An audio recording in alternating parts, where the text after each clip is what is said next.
Hi, friends. Welcome to Charlie and Steve Watch Stuff, where today we are watching Alien. My name's Steve Selnick, and joining me, as always, he doesn't just have access to Mother, he is Mother. It's my good friend, Charlie Peppers. Charlie, how you doing today? I'm doing really well. I'm living for our girl, Sigourney Weaver, saying, "Get away from her, you bitch." Sigourney cooked. Sigourney cooked this whole movie. She cooked real hard. We're going to just get right into the reason why we're here today. We're officially halfway through spooky season at this point that you're getting this podcast. We're technically in week 3. I guess technically we're giving you more than 4 weeks of content. So, I've never been good at numbers. I don't know if you've been good at numbers ever at your life, Charlie, but we're generally halfway through our spooky content. I'm good at numbers when I don't have to think about it and I just do the calculation in my head. But when I have to really focus and I get anxious about it, then I'm really bad at numbers. Oh, yeah. No, I constantly joke I'm actually repping Barry's today. I'm still wearing my shirt from teaching this morning. I constantly joke in my Barry's classes that I went to art school, I've never been good at numbers, and I'm sick of saying them so much. So I'm just going to tell you to sprint as hard as you can at the very end. And usually it plays. Oh my anyway, God. So we're here to talk about the classic film Alien. And I believe, Charlie, we both got to experience this movie for the first time in this viewing, correct? Yeah, I was having a stoner night with 3 of my friends, Hayden, Paulius, and Fletcher. We just got stoned and we watched Alien. Then it hit me, oh shit, me and Steve are covering this in the podcast. So I watched it stoned, then I watched it sober.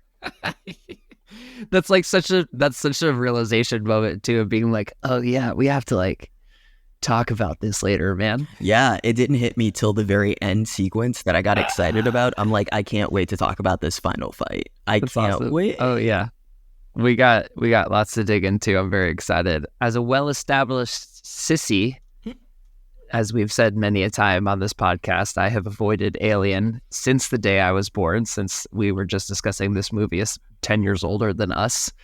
And, these continue to be not so bad. I actually watched this twice because I wanted to. I actually, after the end of it, I went back and I was like, A, that wasn't so bad. And B, I want to go back and watch it again to see, what I catch and what I don't. Okay, listeners, if you've been paying attention, Steve, every movie that we watch is like, that wasn't so bad. That wasn't so bad. You like horror, bitch. Whatever. You like scary movies, and I like that this is cracking you open, because every movie that we talk about, you're kind of like, oh, that wasn't it, which influenced my picks that I chose for the next 2 things that we're going to do. We're definitely ratcheting up the intensity. We're ratcheting up because Scream was a good way to get into it. The Craft, I just thought was cool. This is a little bit scarier.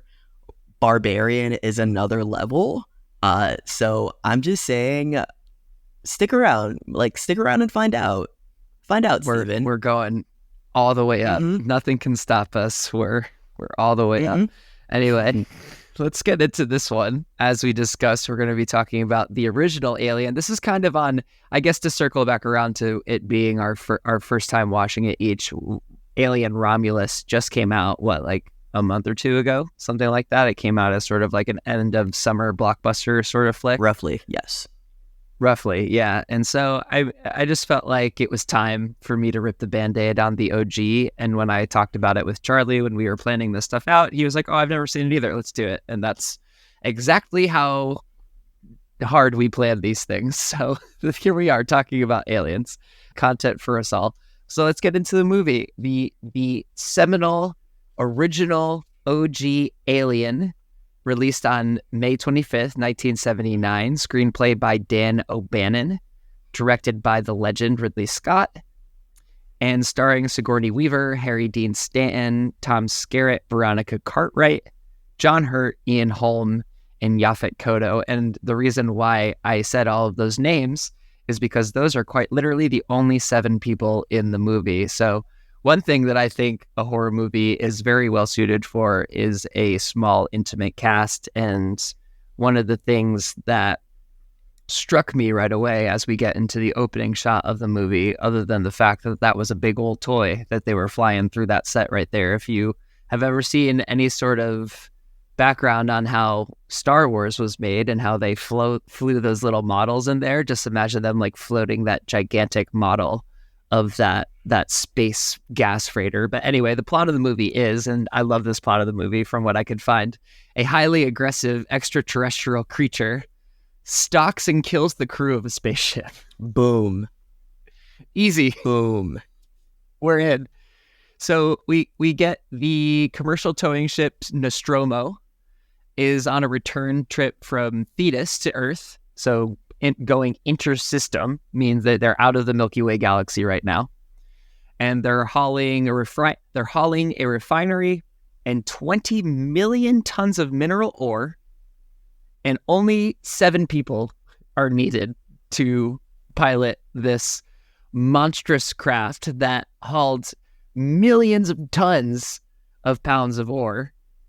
And also they can just sleep while the ship is in transit back to Earth. But anyway, we get this, like, I think one thing, and this is one of the shorter outlines that we've ever, like, we make an outline for these films. Usually there's like 3 or 4 pages of details, and a lot of it is plot.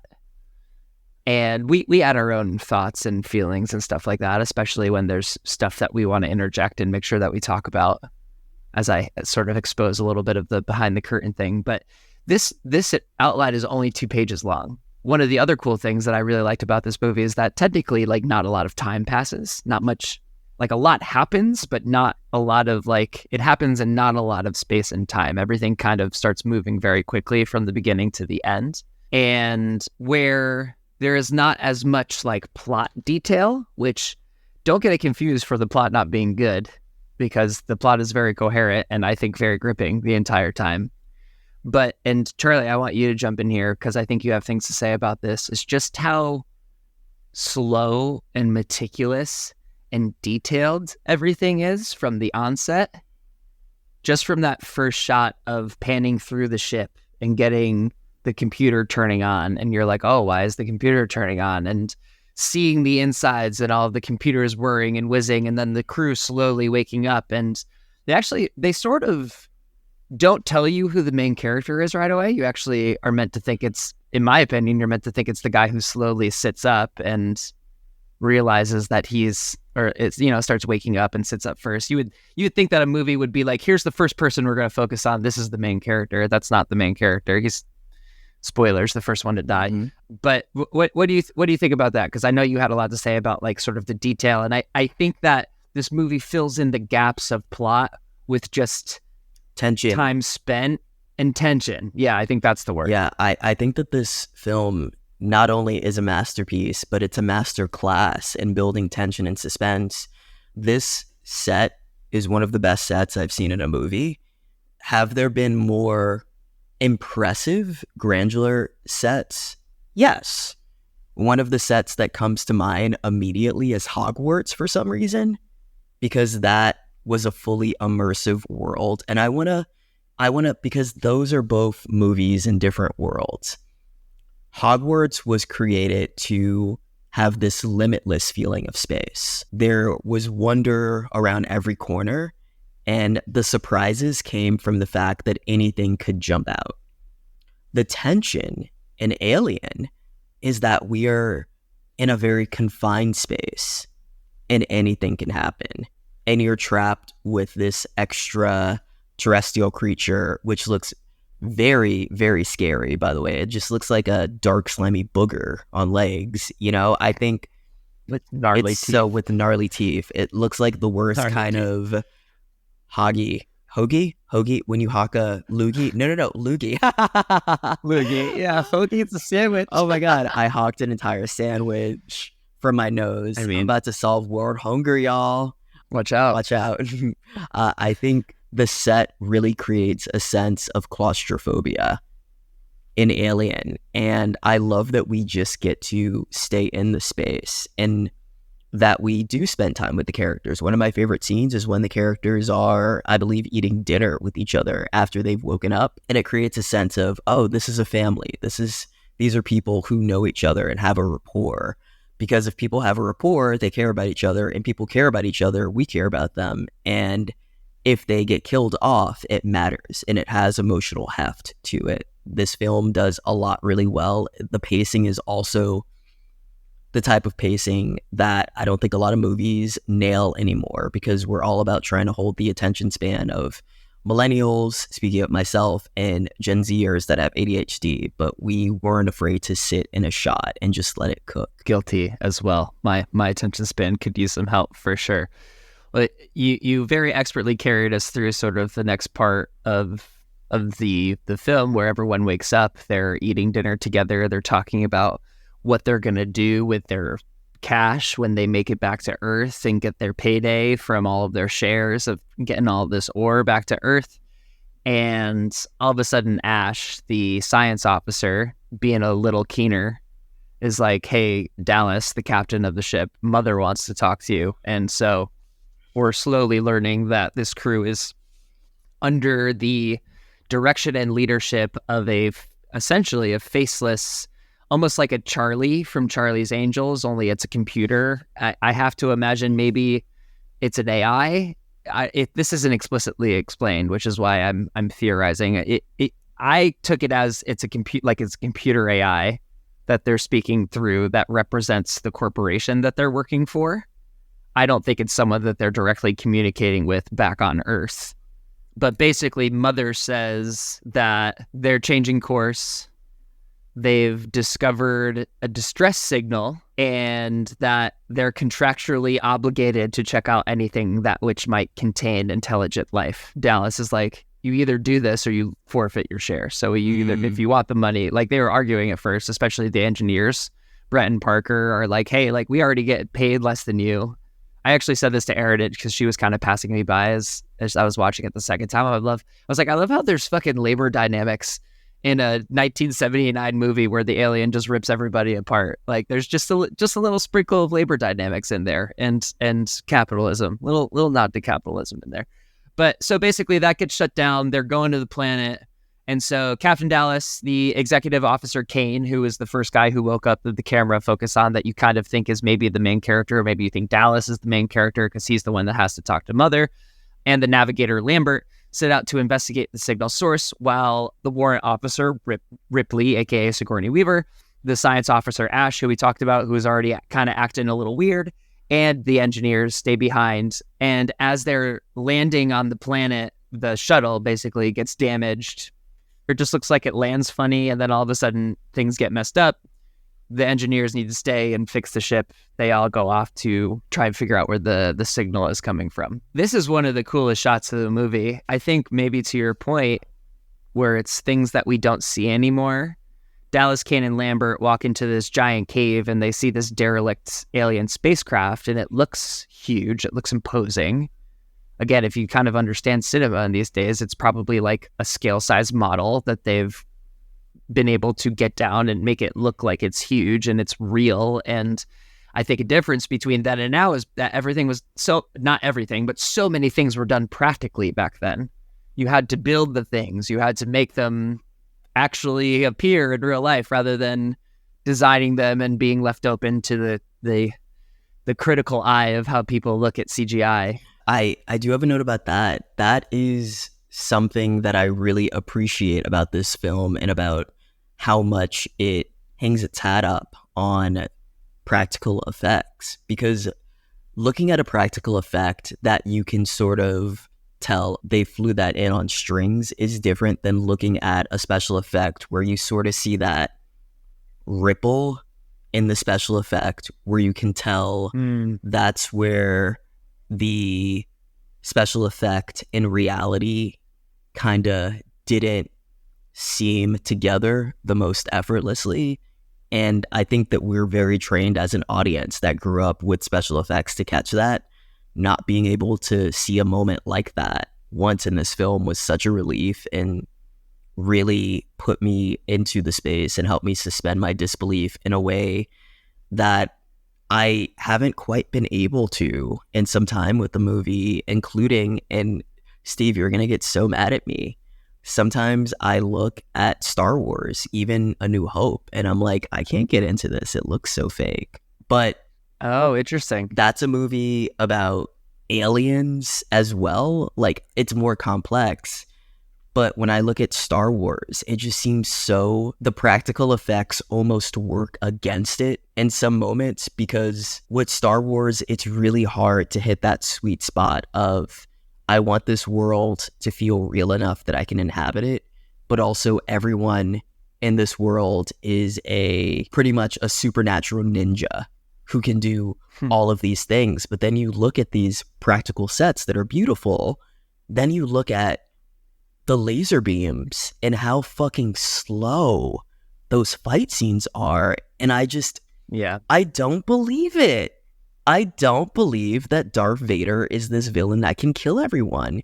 He moves so slowly in those first couple of movies. Yeah, no, I don't disagree with you. I think especially New Hope was so ahead of its time for what it was that I'm sure people's brains melted out of their faces the first time that they saw it. But again, like, I just actually saw a meme the other day where it was that scene of Obi-Wan and Darth Vader fighting in A New Hope, and the text underneath it was like, remember when we were doing flips over each other in Mustafar? It's like, yeah, man, we got old. Like, like, you know, it all builds and improves off of it. Like, to bring it back to Alien, there's, as cool as the practical effect Alien looks, there were times where it looked like a dude with an alien helmet on. Like, there were times where I was like, that's a man's knees. And so the CGI does improve certain things where you can make this creature more, I guess, real looking, but in terms of the imposingness of, I think it's just so much, for some reason I believed how imposing that big crash spaceship was, or how huge and vast this oil refinery was, just by how seemingly big it was in scale from the practical effects. And I don't know why CGI doesn't do that for me all the time. It also sort of gave that beginning of Spaceballs where the ship kept going for like a whole minute. Have you seen Spaceballs? I've seen it on TV when I was a kid, but I think I saw an edited version. That was one of my favorite movies growing up. I don't know how problematic that is these days, but I should go back and watch it. Rest in peace, Joan Rivers. It does have the title Balls in it, so I think it's meant to be campy.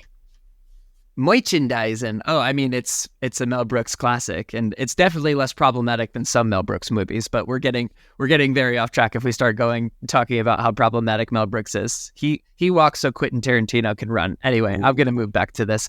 Yeah, I said what I said. I'm not even gonna cut that. Dallas, Kane, and Lambert go into the spaceship, and in it they find the remains of this huge, again, like, amazing set design.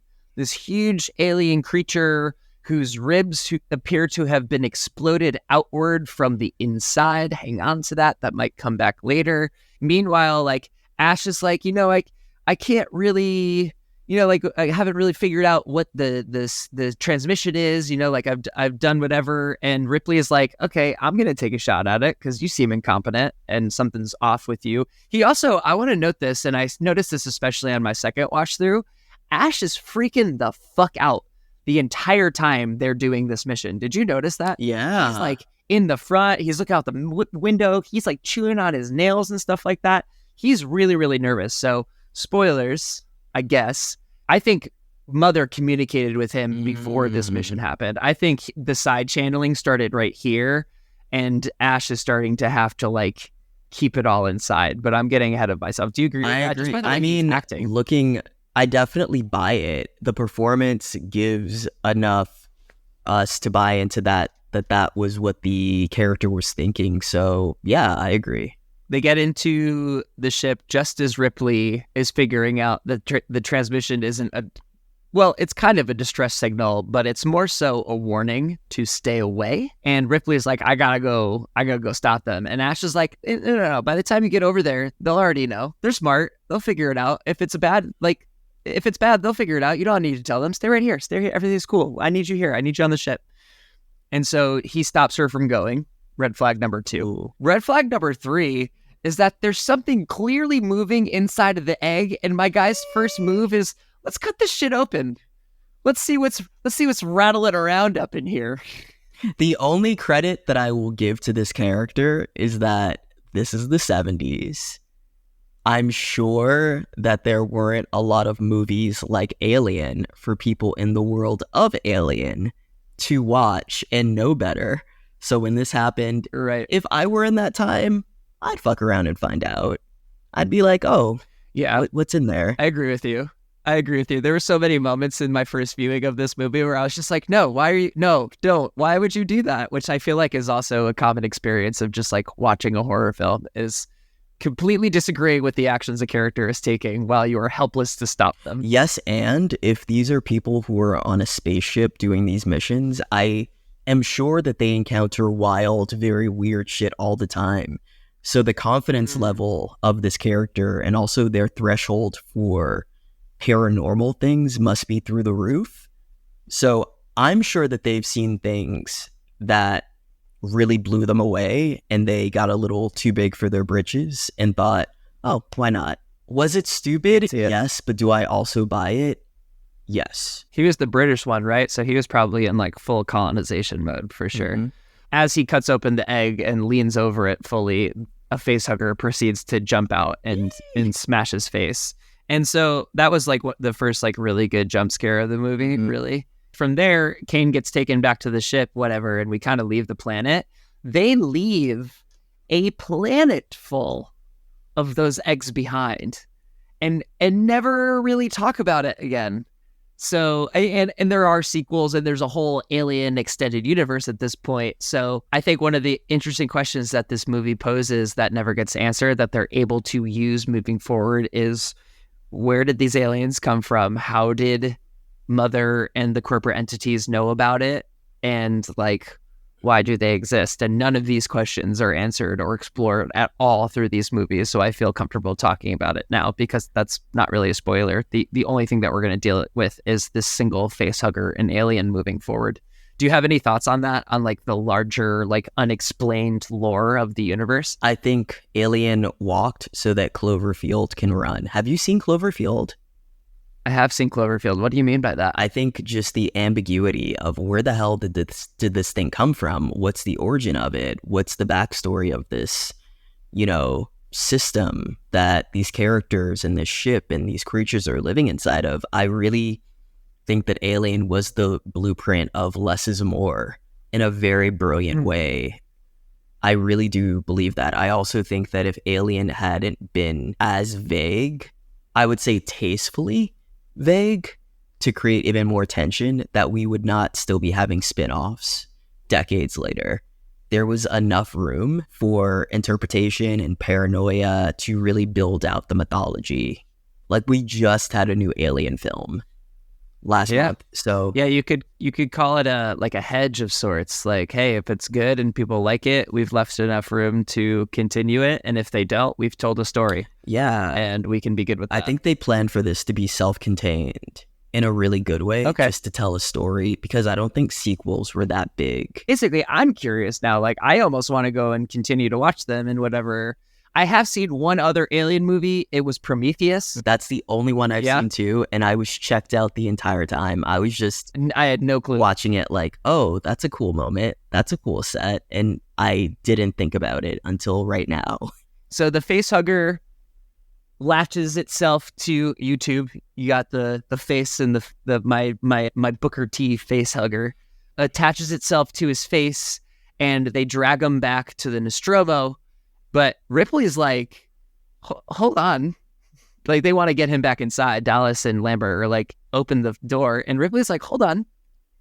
You're telling me that an alien has attached itself to Kane's face, and you want me to let you in? Absolutely not. I know the quarantine policy. Do you know the quarantine policy? It doesn't sound like you know the quarantine policy. And as they're having this argument, and Ripley's like, sorry, I'm in charge. Tough titties. I'm not going to open the door for you. Mm-hmm. Ash walks over and basically overrides the protocol and lets them inside. Red flag number 3 for Ash. And another implication that he probably knows more about what's going on than he's letting on. They unsuccessfully attempt to remove the creature from Kane's face, You discover about the like sucking through the helmet they cut the helmet off, and by cutting just below the knuckle on one of these facehugger's legs, its blood is acid that goes through 3 levels of the ship before stopping. And they have this whole moment where like, oh shit, this is gonna like go through the hull and cause like catastrophic damage to the ship. Now, one other thing to cover before the facehugger disappears, and that they have the moment where they're x-raying Kane. Again, I think Ash right here is lying because he knows more, but they're basically looking at the x-ray and they see this tube down his throat and they're like, what do you think it's doing? And Ash is like, oh, it may be giving him oxygen. I think in this moment, Ash knows that it's depositing the xenomorph in Kane's chest. Because he's the science officer. He's able to speak with authority. And these people who are just like minors, as one of the engineers said, like they're not going to know better. They're terrified out of their mind. Kane wakes up and it's gone. And everyone's just like, cowabunga, dude. Not cowabunga. Let's fucking eat. Let's have dinner. So glad you're okay. Where is it? Who gives a shit? And you see, Steve, they've dealt with other shit before. Their overconfidence in being able to handle this problem leads to their undoing. That's my headcanon. I did quickly jump ahead. I do believe they find the facehugger dead, which is the second good jump scare before the ship goes up and back to the... So Kane wakes up unharmed. Everyone's like, holy shit, awesome. We should probably find this thing. They try and find it. We get that cool jump scare of the tail coming down and touching Ripley's shoulder, and she freaks out. But it's like a carcass. It's dead. And at that point, everyone's like, "Let's party, let's celebrate, let's get back up to the ship, let's have a dinner." Everyone's like making fun of Kane because he's like, "Man, you don't put on any of those pounds for how much food you're eating." Big red flag. And then they're all laughing, all whatever, and Kane starts choking. They're all super confused. This part made me so creeped out. The baby alien works that was actually being deposited in Kane's chest, rips its way out of Kane's chest. A very famous scene in film history, and it kills him. Obviously, it literally bled everywhere on everybody. And in this honestly hilarious scene, goes like careening across the table, like escaping out. This little like it's just kind of looking at everybody. One of the engineers wants to kill it, and Ash is like, "No, don't! You like don't touch it." Red flag, the biggest red flag. He's like, "Why don't you want to touch it? Stab it in the fucking head! What are you talking about?" And it escapes away into the ship. I was eating while I watched it, so I was like, oh my god. I made a business decision to not watch this until I was done cooking meals for the night. One, because I didn't want to be disgusted while handling food, and also because I wanted to fully pay attention. All right, so Steve, for the next movie that we cover, I'm going to need you to match my freak and eat the entire time you're watching Barbarian and Get Out. I feel like that's a bad idea, but I'll try and do it. I'll at least grab the popcorn just for you, baby. Maybe a Hot Pocket. Do a Hot Pocket. Ooh, I mean... Give me an excuse to go buy a Hot Pocket. Say less. Broccoli and cheddar, motherfucker? Oh, I was just about to ask you what your favorite... See, I'm a pepperoni girl, but I could do a broccoli and cheddar. Pepperoni girly? Broccoli and cheddar. Okay, we love that. Yeah, I'm a pepperoni girly for sure. I'm a broccoli and cheddar girly, but sometimes boyo. In the first sweep of trying to find the alien, we discover... I don't want to say the star of the show because honestly, this cat is partially responsible for maybe 2 or 3 deaths of the crew, including this first one where they're looking for the alien. They think it's hiding in a little compartment, and they open it up to discover Jones, who is the cat of Ripley, aka Sigourney Weaver. We didn't really talk about Jones that much. When I saw Jones in the first scene that he was in, I immediately paused the movie and Googled, "Does the cat die in Alien?" That's the one thing I will always spoil myself on whether or not an animal lives through a movie because I refuse to be surprised by it. I love that we live in a world where we're so desensitized to people dying because we're like, people ain't shit. Oh no, kitty. Yeah. Oh yeah. Aaron gets upset at me about that often because I will forever I don't know if you're watching Rings of Power, but there's a horse in Rings of Power that they've essentially turned into a character. Like it has a name, it has a personality, it basically speaks, but it doesn't speak. And I'm like, if anything fucking happens to this goddamn horse, I'm going to riot by myself in the streets. Like I will be a solo uprising of one, protect Barrick forever anyway. You know what? I will be out of love. I will be right there with you. I'll be right there with you. I haven't watched... If Barrick's dead by the time this podcast comes out, I'm going to be so upset. Because there's only like 2 more episodes left, so the season will be over by the time this comes out. Anyway, we're doing good on the breaks today. So Brett, one of the engineers who kind of like caused the cat, I think he kind of froze when the cat hissed at him and it ran away. And Brett follows the cat into a large room where now a fully grown alien, like I have to imagine hours later, like no one's getting a full night's sleep at this point. This has to be like minutes to hours later. This alien has grown to, in the little bit of research that I've done, because we're going to talk about some Reddit research that I did, it's largely theorized that this is actually still a very adolescent alien /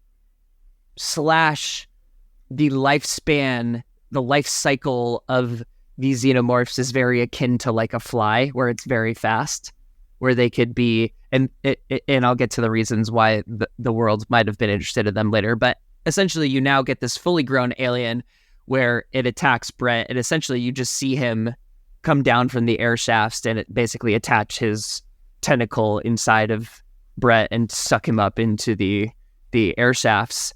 And the rest of the crew that was out looking for him brings this information being like, it's huge now.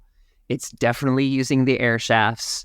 And the only plan that they can think of is shutting off hatches and slowly cornering it and jettisoning it out of an air shaft. To which Dallas is like, I'm going to do it. I'm the ship's captain. It seems like I'm the only one that makes sense for it. Dallas, don't do it. Here's the thing. Dallas, don't do it. But also, like, can we give anybody else the motion tracker that isn't just going to be like, it's getting closer to you. Watch out, Dallas. Like, she didn't give any helpful information other than just cry the whole time. Lambert couldn't be the final girl. I was like, the second time watching this, I was just like, Lambert does not have final girl energy. She was way too scared the whole time. But at this, I think that, I think the first moment you're getting that Ripley is the main character of this movie is probably the moment where she doesn't want to let Kane in with the facehugger on his face. That's probably the first moment. If you're watching this fresh and you don't know the Alien movies, maybe you're back in 1979 and you're in the film. I think that the moment you go, oh, maybe this woman is the main character of this movie because she's immediately standing up on what's right. But like, this is the moment where you're like, oh, Dallas is fucking toast. Mm-hmm. I guess it's Ripley then. And so Dallas goes into the vents. He goes down into the shaft. He turns right. Alien is there. Dallas is dead. They find nothing but his flamethrower. Oh no, not that. Yeah. And so Ripley's now like, I'm in charge. Ash, you got anything? Like, what's going on? What's up with you and Mother? And Ash is like, oh, Mother and I we're still sending texts. We're still DMing. She has an iPhone. I have an Android, so it's green bubbles. It's kind of tough to get the messages across. Service is spotty out in between galaxies. We're still collating, And Ripley's like, that's the biggest fucking crock of shit I've ever heard in my life. I'm the captain now. Hey, look at me. I'm the captain now. I'm talking to Mom, okay? I'm going to go talk to Mom and she's going to tell me the truth. And she punches in an override code and the computer is essentially like, here's what I told Ash. There's something on this planet. We want it. We don't care if everybody else dies. You make sure this thing gets back to her. As Ripley is taking this in a horrified fashion, Ash is just like sitting there over her shoulder being like, what's up? So you read it? I'm going to try and kill you now because no one else could know. And this is where he starts oozing this like pus, white, stuff. And I guess it's him like overheating maybe because Ash starts attacking Ripley, knocks her out, rolls up a magazine, starts sticking it down her throat essentially to try and suffocate her. That was such an interesting choice. Weird choice. Yeah, I don't know why. Maybe because she wouldn't make noise that way, but I don't know if she would make noise if you were choking her. It was also a very intimate way to try to, like a crafty, weird, intimate way to kind of cause somebody to die. You know what my guess is now? Like, I'm literally thinking of this right now. I wonder if all of this is like so outside of Ash's programming that it's causing him to malfunction. Yeah. And that's why we're, because he's a science, and like, spoilers, Ash is an android. He is a robot. He is getting orders directly from Mother, who I think is also an artificial intelligence. So there's some unexplained communication happening there, because I don't believe Ash had access to Mother. I think only Dallas did. And so as Ash is attacking Ripley, Parker intervenes and decapitates him with a fire extinguisher and like bashes his head in, and he has to get incinerated with a cattle prod essentially to actually go down. And they're like, what the fuck?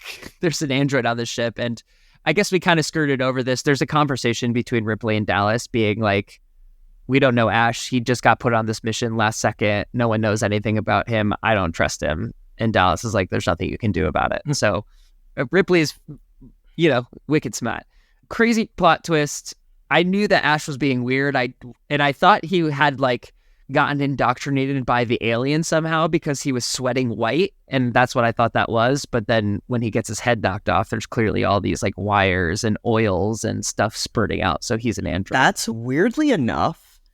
I was into the story from a technical standpoint from jump, but it wasn't until the android reveal that my hat started to come off to the story just on a writing standpoint, because I thought, what an interesting choice for this film to go there and to add that layer of him being an android, because you have something, he's kind of an agent of chaos throughout the entire movie. That is this wild card inside, kind of a sleeper agent, a wild card, but also doesn't think that they're a bad guy. I think that reveal kind of in some ways made the movie for me, because it showed me how ambitious the film was, and it made me wonder how big of a Star Trek fan Ridley Scott was when this came together, because it felt very Star Trekian, or Trekky, for lack of a better term. I love that it kind of plays back on the point we were covering before about how they just went, this is our universe and we're playing in it, and we're kind of making up our rules. And because it's our universe, our rules can go. And this android can have weird wires that look like sea kelp and white liquid pouring out of him. And that's just how androids are in this universe. And we're not going to explain it. And you're going to be too enthralled by the story to really think about it for too long. And it makes me want to watch a sequel, because I want to see if they dive into any more of this stuff anymore. Very exciting. It was thrilling to see that happen. I was taken aback, but also intrigued. That's the moment when I for sure leaned in, and I also leaned in because the entire movie I was just waiting for Ripley to take charge. Oh yeah. Well, we're about to get it. She turns Ash's head back on and has a conversation with him, and she was like, hey, I turned you on so you could tell them what you told me. And he was like, this feels like a waste of power. You could have you saw the message. And she was like, no, they need to hear it. And so he says the same message, get the subject home, crew's expendable, all that stuff. And they have this really interesting conversation again, where I think it shows us that Ash knew more than any of them, and also their corporation knows more than any of them are letting on, and maybe Ash knows but never says it, and is essentially like, it's a perfect specimen. It shows no remorse, no regret. It kills without discrimination. It would be an amazing weapon. And it's like, it sounds like you kind of admire it. And he's essentially like, I do. And also, I wish no ill on you. I'm sorry this is happening, but sorry, not sorry. And then they unplug him. He's gone. And Ripley's like, okay, let's get the fuck out of here. We've done our best. There's a shuttle. Let's try our best with space. I'd rather be in space with that thing floating in an incinerated refinery than anything else. And Brett and Lambert are like, bet, we'll go get supplies while you get the self-destruct sequence armed. Here's my note for Lambert. Don't drop everything if you don't want to get killed by an alien. Could they have made more noise in the supply closet? They made so much they were yelling at each other. They were dropping canisters of metal. Like, what are we doing? One, they've never seen horror films before. And also, I guess, also, they're terrified. They're probably used to there not being that much sound in space. So maybe they're like, what sound? What noise? What footfalls? I was flabbergasted. I was just like, oh, these guys are like, there's no way that the alien isn't attracted to these clanging metal tubes hitting the ground over and over again. It's so funny. Ugh. Oh my God. Lo and behold, the alien shows up and kills both Lambert and Brett. So now Ripley is not the final person because Jones is still with us, thankfully. Ripley initiates the self-destruct sequence, heads to the shuttle with Jones, who she tracks down, but finds the alien blocking her way. She puts Jones in a fucking crate, which is like, what are you doing to my boy? But for some reason, the alien decides to not eat Jones. So I don't know why cats are not on the menu for the xenomorph, but the humans are. She cannot successfully hit the self-destruct, and she returns to the shuttle to find the aliens nowhere to be found. And she's like, okay, if I don't see it, I gotta fucking get out of here. And like I said, a terrifying moment for fans of Jones the cat, as you see like the alien slowly lean over to and kind of go face to face with Jones. I loved this last scene because here's something I know about movies in general. If the movie feels like it should be over and it's not over for like 2 minutes, then you know some shit is going down. You just know.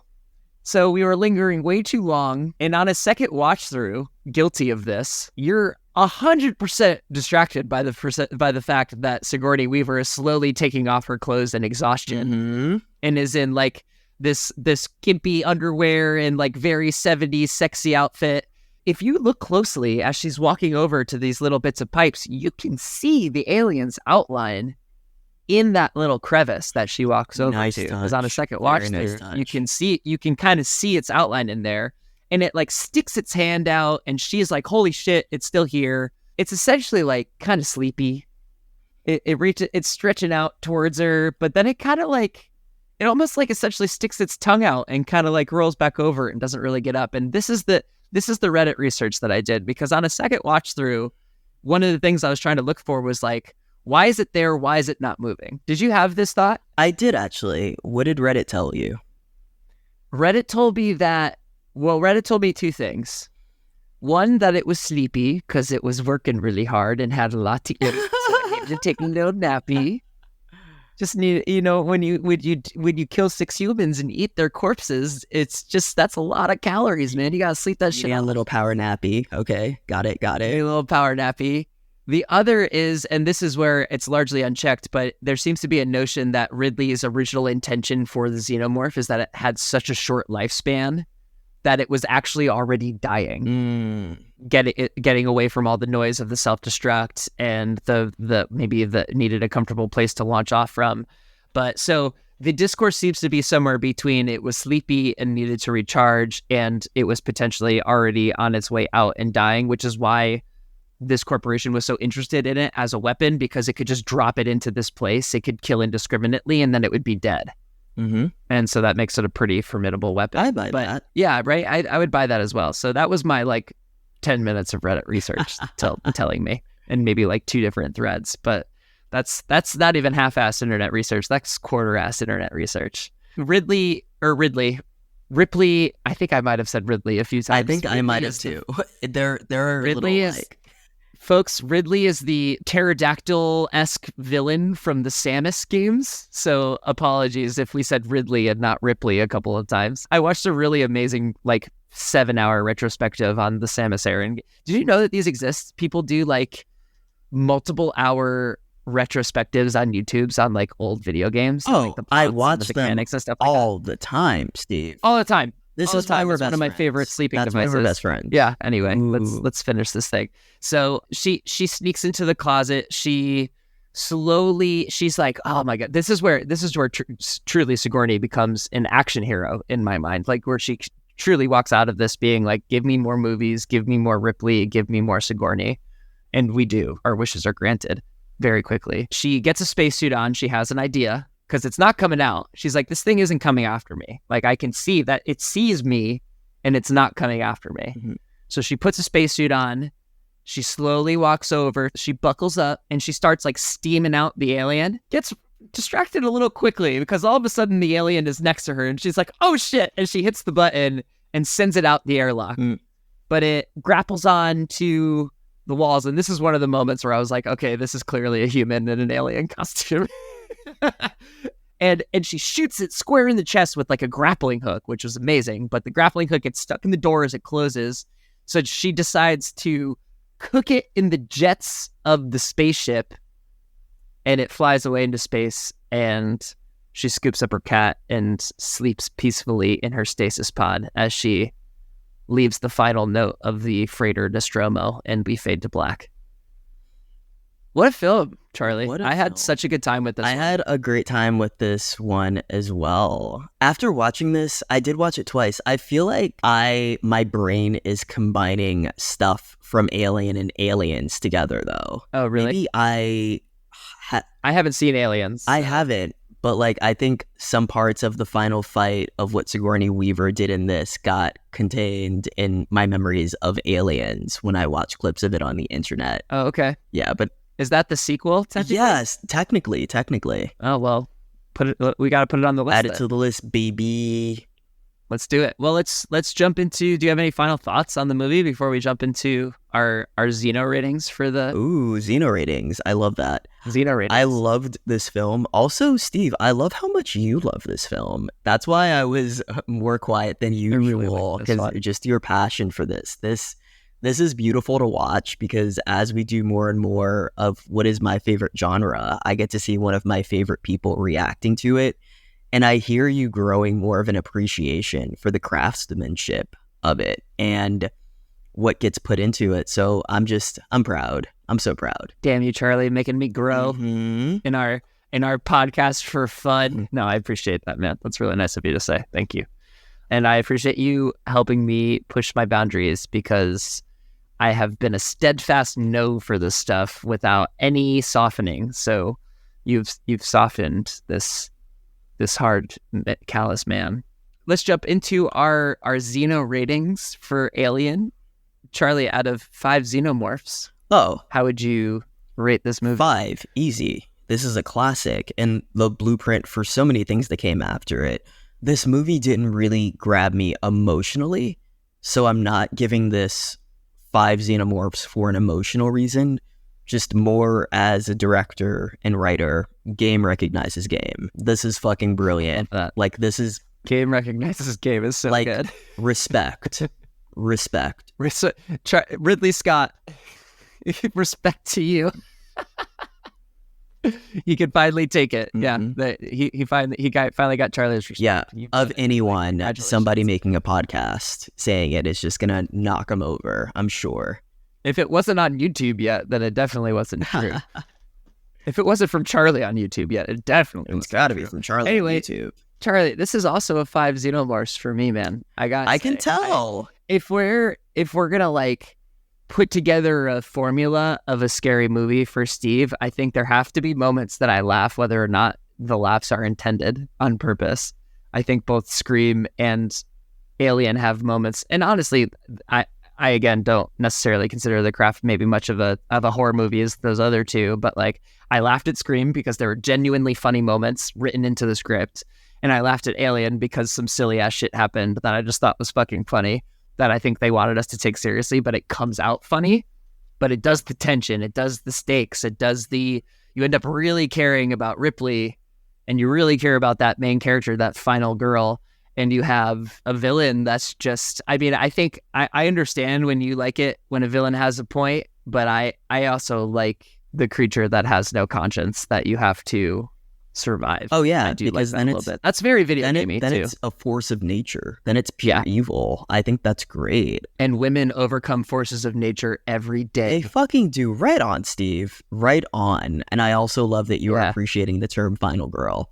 So far we've had Sydney, we've had Sarah, and now we have Ripley. I love it. Well, I believe, do we have a final girl in the next movie that we're covering as well? Do we? Do we ever? Oh, do we? Yes. One hell of a final girl character. Well, that's gonna do it for this episode of Charlie and Steve Watch Stuff. Thanks for watching Alien with us. Charlie, any final thoughts before we go? No, but I might also flip a table if I see an animal about to die in a horror film. Hey, listen, man. I